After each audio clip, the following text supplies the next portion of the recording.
নমস্কাৰ অসমবাসী ৰাইজ, কি খবৰ আপোনালোকৰ? আজি বনাবলৈ লৈছোঁ ইডলি আৰু লগত থাকিব চাম্বৰ আৰু চাটনি। এয়া চাম্বৰৰ কাৰণে মই চব্জি লৈ লৈছোঁ আৰু চাম্বৰৰ যিটো মছলা সেইটো মই ঘৰতে তৈয়াৰ কৰি লৈছোঁ। এয়া মিক্সিত মাৰি ল'লোঁ গোটেই মছলাখিনি আৰু মই চাম্বৰত ৰহৰ দাইলটো মিক্সিত মাৰি পেলাই দিম, গোটাকৈ নিদিওঁ। আৰু এইপিনে চাম্বৰৰ কাৰণে এয়া মই তেল দিছোঁ প্ৰেছাৰ কুকাৰত আৰু তাতে সৰু সৰুকৈ পিঁয়াজ কাটি দিছোঁ আৰু ইয়াতে মই দিম এতিয়া সৰিয়হ, নৰসিংহ পাত আৰু শুকান জলকীয়া দি এইখিনি ভালদৰে ভাজি লৈছোঁ।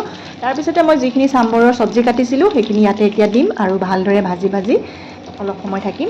তাৰপিছতে ইয়াতে দিম মই চাম্বৰৰ মছলাটো যিটো মই ঘৰতে তৈয়াৰ কৰিছোঁ আৰু ইয়াৰ লগত দিছোঁ নিমখ, হালধি আৰু যিটো নেকি মই ৰহৰ দাইল মিক্সাৰত পিচি লৈছিলোঁ সেইখিনিও ইয়াতে দিম এতিয়া। আৰু মানে কি হয়, ৰহৰ দাইলটো মিক্সাৰত পিচি দিলে টেষ্টটো অকণ বেছি ভাল লাগে খাই।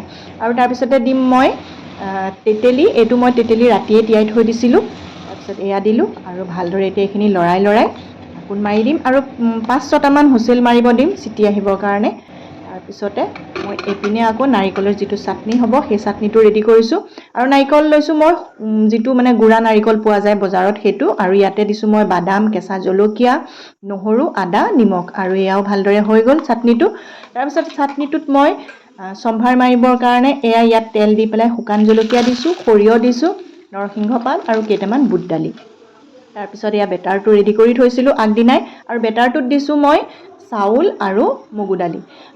অৱশ্যে মই এনেই চুজি দি পেলাই ইডলিটো বনোৱা হয়, কিন্তু এইটো যিহেতু চাটনি চাম্বৰৰ লগত খাম সেইকাৰণে এনেদৰে প্ৰস্তুত কৰি লৈছোঁ। আৰু এইপিনে মোৰ চাম্বৰৰ প্ৰেছাৰো এয়া হুইচেল আঁতৰ হ'ল, এয়া দেখিছেনে কি ধুনীয়াকৈ হৈ গৈছে। তাৰপিছতে এয়া গোটেইখিনি ৰেডি কৰি লৈ এনেকৈ কলপাতত ধুনীয়াকৈ সজাই লৈছোঁ।